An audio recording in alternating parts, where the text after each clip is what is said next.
Welcome to Gulfstream Park. It is January 19th, 2015. Christina Bosnakis alongside Ron Nicoletti. We're just getting so spoiled with this weather, Ron. And for those of us who are from the Northeast and we're listening to the planes coming over, there's no bomb threats here. It's been spectacular. The weather, we've got it in the low to mid 70s, no humidity, just beautiful weather. We really had a nice weekend. And you know, for us to live in South Florida, it starts the day cold for us, like 55, 60 degrees, and it just shoots up to you said. We got a fast main track, we got a firm turf course, and we have a Rainbow Six carryover. We'll show you that right now. $65,000 plus going into the card. But we also have a nice carryover in the Super High Five, which is the last race, which will be race 11 today, over $41,000, just about $42,000 in that pool. That thing is going to skyrocket. That's the race where you pick the first 5 finishes, and if you got it right, you bring down the whole jackpot there. Also, new news.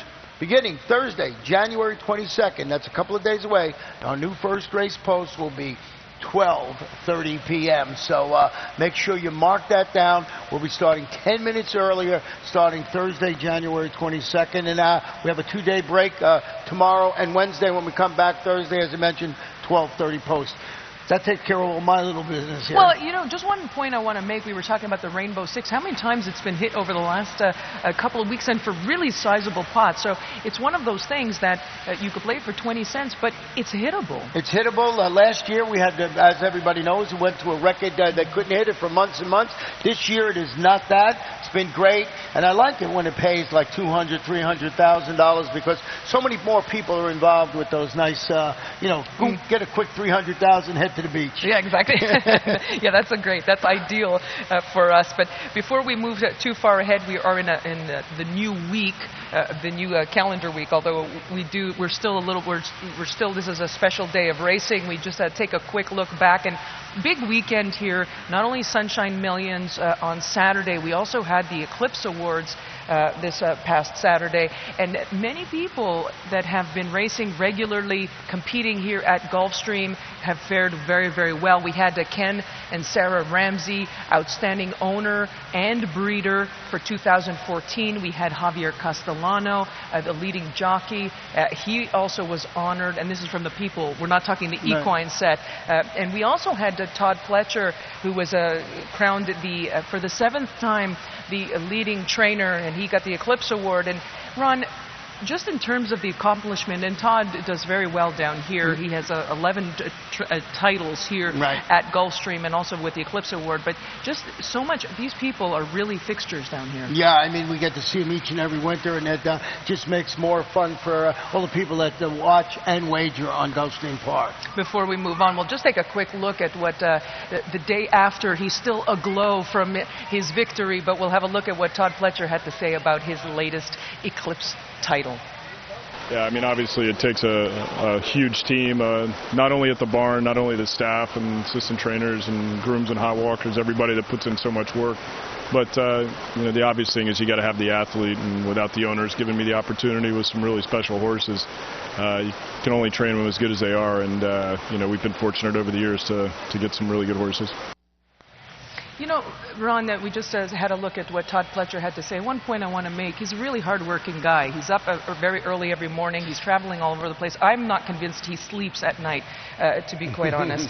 But he's the first guy that always talks about we. He's not an I guy. Right. He's a team player. So he definitely has, and he does have the stock. But speaking of stock, there was a horse that we saw that I know both you and I were pretty excited about, J.S. Buck from the Todd Pletcher barn. And I think we're going to hear a lot more of this colt, or from this colt this season, maybe even the Fountain of Youth, the Florida Derby, because he looks like a route horse. But tell me, Ron, we'll just take a look at J.S. Buck from Saturday.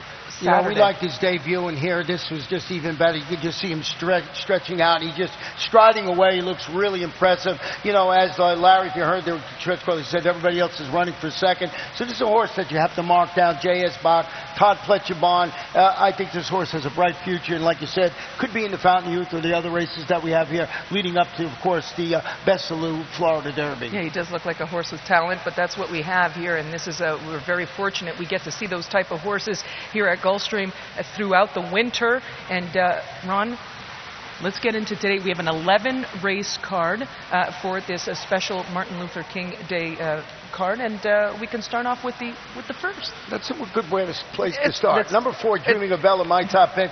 Going to try these $10,000 starter optional claimers after returning from a layoff to crush a field of $6,250 claimers. Won that race by almost 7 lengths, so I'm going to jump on that bandwagon. If you're looking at the board right now, the early wagering is on the number 6 horse in here, Miss Dollar. You went with the number 1, Double Desert. Well, this is a race that I really like for a couple of reasons. I think there's a lot of speed, and the reason I didn't go with Dreaming of Bella, because that last race really stands out in this particular field, is I think that Double Desert's going to get the ideal setup just with all that speed signed on. So that's why I went in that direction, but it'll be interesting to see, because I'm hoping I'm going to get a pretty nice price. You're getting a pretty nice price, and I know that we wanted to show a video in this race and yes. stuff of that. Horses in it.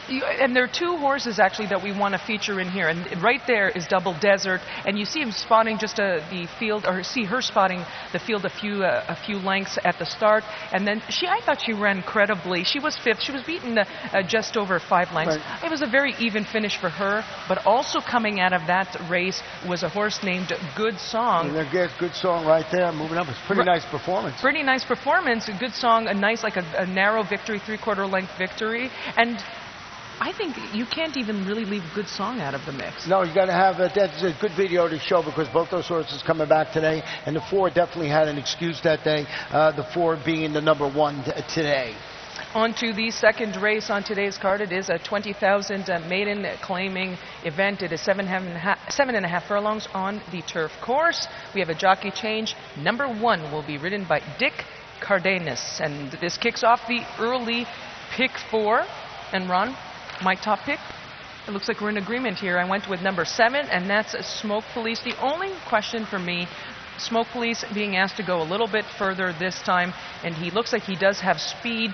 And I like his races and the progression of his races. He seems to, in his last couple of starts, he seemed to have picked things up. Now, his latest start was on the turf, and that was it seemed to be an improved race over some of his last ones. Yeah, I just thought that was a really nice race. It was on a yielding course, so it was tiring. It was 6 furlongs. I just don't know if that performance. Of course, it's trainer Chad Brown. He's 24% with horses returning from a 61 to 100-day layoff. And I just think, like you said, the natural progression. This horse seems to like the turf, stretching out to 7.5 furlongs. And I always tell you this, if you're not aware at Gulfstream Park, 7.5 furlongs around 2 turns here at Gulfstream Park. I also went with the 8 Mighty Sky and the 4 Causeway Cowboy on my ticket. I threw in number 9, and that's a Wise Move from the Nick Zito barn. And Nick Zito's been doing really well. He was a little bit chilly early on in the meet last year. This year he's been doing quite well. And this colt has a closing style, and I think again, not only has he improved on the turf, but I also think might take advantage of that speed early. On to the third race on the card. It is a 12-5 maiden claiming event. It is for 3-year-olds, a mile on the main track. A couple of jock changes, and number 1 is Edgar Zayas, and number 6, Dick Cardenas. And my top selection, Ron, it looks like we're in agreement, number 10, and that is Purpose from the Marcus Vitale barn. Second last time. Now, Ron, over this track, at this distance, same level, that was a pretty good race, and it seems this gelding seems to stand out over most of the rest of this field. Yeah, I mean, if there's a little bit of a concern, maybe the outside post, yes. But I just think he has the tactile ability to handle that outside post. Looks like the 1 to beat. Also went with the number 8, Hope Is Best. Going to wear blinkers today and return to the main track. If you look at its last race, he set the pace, retreated, but that was against $35,000 maidens going a 2-turn mile on the grass. Greg Sacco spots the gelding, where I think this horse should be effective here, going from the grass to the main track. Just thought it was a horse you throw on there, along with the number 9, Rapid Lightning, but they're going to have to beat the number 10 in their Purpose. I think so, too.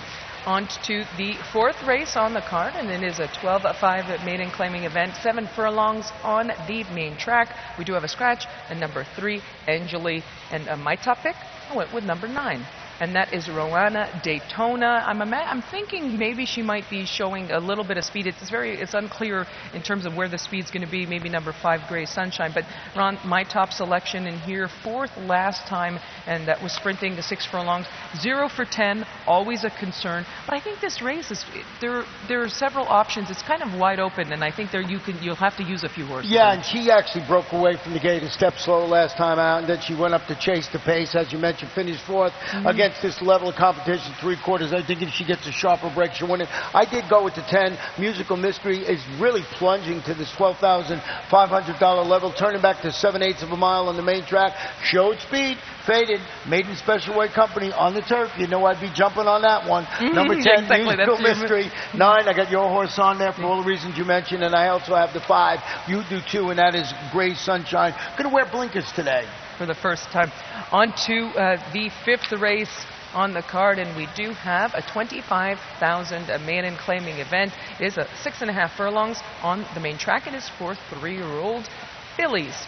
And my tip, I went with a tip is my pick is number 10, My Little Darlings, Steve DeMauro. She was 3rd last time. She was favored, 5-2 favorite in her latest start. That was going 6 furlongs here on December 12th. And Ron, I thought she ran a pretty good race. She closed into a moderate early pace, and I thought she ran a pretty good race. And again, that was her first start for Steve DeMauro, and he's pretty good with these type of horses, and a nice recent work as well. Yeah, and the horse shipped in from Woodbine and ran incredibly, as you mentioned. Got beat only 2 lengths. Same competition, going 7 and 6 furlongs, so stretching out that other half furlong. We got our exacta flip-flop. I went with the 5 Fast Action, dropping into the maiden claiming ranks, chased the pace, faded to finish 7. That was against state-bred maiden special weight competition, going 5.5 furlongs. What a weekend Peter Walder had. He's good, 33% with second start after a 45 to 180-day layoff, and Johnny Velasquez in the saddle. So we got our exacta flip-flop there. We're going to take a short break, folks, and we'll come back and have a look at the 6th race on the card that kicks off the Rainbow 6. Gulfstream Park is one of Florida's top entertainment destinations, mixing restaurants, clubs, a casino, and international boutique shops with world-class racing. In a lavish, sun-drenched setting with the feel of a Mediterranean village, Gulfstream is a leading year-round entertainment and tourist destination and the home of luxury residences in 2014. The Stronach family, owners of Gulfstream Park, is committed to the sport of thoroughbred racing and the grace, spirit, and generosity of the horse. The Rainbow 6 is back, and it's better than ever. Now with a 20-cent base wager, it will expand the market for the popular wager. And in addition to doubling the base wager, the percentage return to the winners on the days the jackpot isn't hit is increased to 70%, with 30% going to the carryover pool for the next program. Gulfstream Park, first post, 1240 each and every day.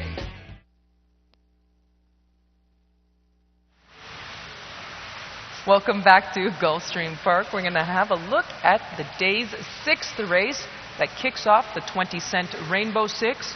Yeah, we get a nice carryover in there, over $60,000, and that starts in race 6. We got that 11-race card. I like a horse in here, and I see you did not use it, and that is the 12 Thunder and Willie. This one is dropping a notch on the claimant scale, followed its $20,000 maiden score, then comes back, stalks the pace, finishes 4th. That was against $35,000 2 lifetime claimants at the same distance. I just thought this was a logical choice in here, and if you noticed over the last couple of days, horses from the 13 post are now winning. So all of a sudden, every day we're telling you, watch that outside post. We had 2 horses on the turf win from post on the main track, and the turf win from post 13. I like it. That's a really good angle. My top selection. I went in with John Gordon, Dale Romans. And Dale Romans, I know I see that you have this horse on your ticket as well. But he's been doing really, really well. And he's only run just a handful of horses thus far. Really good win percentage. So I'm always factoring him in. We haven't seen this horse since last November, and that was at Churchill Downs, going 6.5 furlongs. But now switching to the turf, I think it's an interesting move. This horse has run once before on the turf. Putting him on the turf in here, here. The pedigree would suggest that he should be able to handle it, though. Yeah, and that was a good performance. That was back, as you mentioned, in March 2014, and that was one of its best performances. So going back to the grass tonight, and we'll see how that goes. Also use the 11 Dude About Town, but as we always tell you, this part of the Rainbow Six, I would go deeper in this race. And did you mention that Irad Ortiz will be on the number 4 in here? A lot of people like that jockey from New York. What a fantastic rider he is. Yeah, Irad Ortiz Jr. from New York. You're certainly right, and he's appropriately riding Rontos, New York, and also the 13 from the also eligibles. He has been scratched. On to the 7th race on the day's card, and this kicks off the pick 5. And we do have a scratch number 14 from the also eligibles, and jockey change number 11, Abdel Haïn. My top pick. This is a race that I'm really interested in, because there are several horses I think you can make a case for. Number 7, Hiu Toka, and we're in agreement in here. Actually, we're almost perfectly in agreement in this race, and I think it's a lot more wide open than that. However, Hiu Toka, this is a 3-year-old daughter of City Zip. Those City Zips can certainly run on the turf. She showed speed last time, and just got a little leg weary late, but she is dropping from the 75 to the 75,000 maiden claiming level from a maiden special weight. And just in terms of her numbers, I just think she's going to be the one to beat in here. Yeah, turn her back to 7.5 furlongs. The reason I put her on the top of my ticket. Had showed good speed last time out in a pair, actually, of maiden special weight races. Now dropping down. We both used the 5 and 13 in different orders. The 13, now I'm jumping on the 13 bandwagon now, and that's Gorgeous Dream. We race with blinkers off today and drop into the maiden claiming ranks, hoping to recapture their form. She displayed during October, November, when she finished second at this distance. That was back on October 30th, and then was only beaten 2.5 lengths. That was against winners, and it was in the Gulfstream Turf Juvenile at Gulfstream Park West. So this horse has been knocking heads with some nice competition, and I just think this filly fits perfectly with this level of competition. And we both have the 5 Sun Bonnet from the Brian Lynch barn, a first-time starter. So I need you to do some snooping around and see how that horse looks when they get here to the paddock. I was going to say, I'll be doing some snooping around. Steady works, and then with Brian Lynch, does a great job, but often you can see the horses, they tip their hands or their hoofs in the paddock before a race. But that's going to be one I'm going to watch. And tell you the truth, Gorgeous Dream, I didn't put Gorgeous Dream on top. We were talking about the post when we made these selections. The post was an issue, but also at the 7.5 furlong distance, they start right on the turn. So I thought we almost need a really good start from this one. But this will be a filly to watch, and that's a Gorgeous Dream. On to the 8th race on today's card. It is a 35,000 maiden claiming event. It is for 3-year-olds, a mile on the turf course. We do have a few scratches in here. Number 8, 15, 16 from the also eligibles, and number 4, one for CJ, will be ridden by Jesus Rios. My top pick, I went with number 12, and that's Captain Stan. This is a son of Henry the Navigator, who showed speed last time and is actually making his first start for George Navarro. George Navarro, very, very good with with the horses making their first start in his barn. So this colt is dropping. He's armed with some speed, and I feel like with George, he will be showing some speed. It's for White Wabbit Racing, has shown even a progression. He seemed to have picked up his game in even his last 2 starts when he went to the turf. And although the stallion Henry the Navigator, believe it or not, is not so great in terms of his numbers and even on the dirt or the turf, I still think that this is going to be the horse to beat and one you got to watch. Yeah, and his last race was flatter a little bit when the winner, the repeat winner, Crittenden, was in that race. So got a repeat winner. I like that horse today. Also used the number 9, King Gatto, dropping a peg on the maiden scale, tracked the pace, finished 4th behind the next out winner, Black Martino, who I thought finally found its proper level and on the turf. So I use that as a key for this horse, and I use the 6 Ferocious Tiger as now a gelding, gets Lasix in there. Gets a lot of changes for one and only Wesley Ward, so pay serious attention to number 6, Ferocious Tiger. Those first-time geldings for Wesley, we've had a couple of them, a handful of them over the last few weeks that they just run lights out first time. So that's definitely the one that you're going to want to use, even though I didn't. I think that's a good selection right there. On to the 9th race on the card. It is a starter optional claiming event. It is with a claiming price of $35,000, and it is a mile on the turf course. And my top pick, I went with number 4, and that's the Tumbling Dice. And Ron, I know that this this colt, this 3-year-old colt from the Alan Iwinski barn, he looks like he's going to be showing some speed. He's well related. He's a half to a very nice horse named Express Tour. But Ron, if you look at that latest race, he ran a pretty nice. He ran a pretty good number. Pretty good effort, and his races on the turf are better than his dirt races. Yeah, and he was really there. He dueled from start to finish and everything. So I want to go back and show you a horse that I picked in this, and I want to show you a video of the 7th Fleet Yuma. He's going to race with blinkers added, which I thought was a really solid local debut at this level and distance. You'll see him here. He splits horses. I just like the way he ran. Now we're going to follow him to the wire. He's not going to get there, but you see him in the race there, and he's just coming down. You see him, he's going to start to close, and then, we got a 4-horse duel on the front end, and he just keeps coming and coming and coming. You see him, he's the number 7 horse in there, and I just thought of that performance. You mentioned the speed in the race. You see him coming. I thought he was almost going to get there. So he's getting those first-time blinkers, and guess what? He's getting the Eclipse winner, Javier Castellano, trying to turn the tables on a horse that was in that race, and that's the 4, the Tumbling Dice. So you have the speed, I have the closer. I'll let you know after the race who was better. Yeah, that's exactly, or who was right. Ron, don't you know I'm always right, regardless who wins or whoever wins or loses. On to the 10th race on the card, and we do have a $25,000 allowance optional claiming event, a mile on the main track, and my top pick, I went with number 3, Telltale Friend. We were just talking about Javier Castellano and our Eclipse Award-winning jockey, and let's take a look at this horse's last race. And Ron, a very good point in terms of what we're looking at here. Maybe you can just explain it to our friends. Now that was 6 furlongs, but just it's stretching out to a mile today. Duel for the lead and finished second, but finished second to a horse who was on fire at the time, and that's a red-hot Grand Shores that was going 3/4 of a mile. Trained to George Navarro. You see that Grand Shores winning, who's run exceptionally well. 2 stakes place finishes and a victory in its last 3 starts. So off that performance, stretching out. You mentioned Javier Castellano. I think Telltale Friend is the one to beat in that race. I don't know if it's a single, in the ticket. I also use the 4 Chase's Legacy and the number 5 horse in there, JIC. Yeah, I think that for me the trick was the controlling speed. I think number 3, Telltale Friend, will be the controlling speed in there. On to the 11th and final race on today's card, and it is a $20,000 claiming event, a mile and a 16th on the turf course, a scratch number 4, and we do super high 5 wagering. We're getting over 41,000 in the pool today, so that thing's going to skyrocket. When there's a big thing in it, yeah, exactly. It sure up. does. It sure does. So my top pick, I went with number 1, and that's Wine Burglar, coming into this off of a 4-length victory last time for Mike Petro, Frank Calabrese, and again, takes money, but ran a really nice one last time, and it was a same track, or it was on this turf course last time on January 8th. So I'm hoping that she's going to keep on that vein. Yeah, she looks like the inside gas. I did with a horse you did not have in your ticket. I'll tell you why. Little Miss Short Shot is stretching out to a mile and a 16th.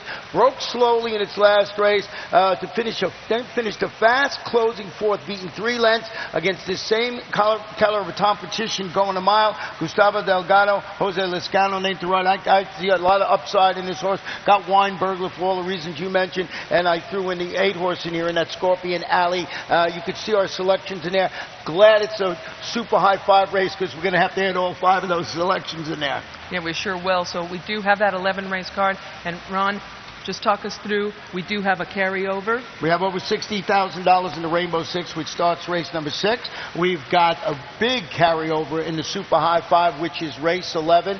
Once again, we're Dark for Live racing on Tuesday and Wednesday. We've got great simulcasting here at Gulfstream Park. When we come back on Thursday, first race post will be 12:30 p.m., so make sure you mark that down. You don't want to miss the early daily double. No, you sure don't. And Larry Colmus will come on in just a few moments and give you all the updates, scratches and changes for today. Ron and I will be back in a few moments, and people, please stick around.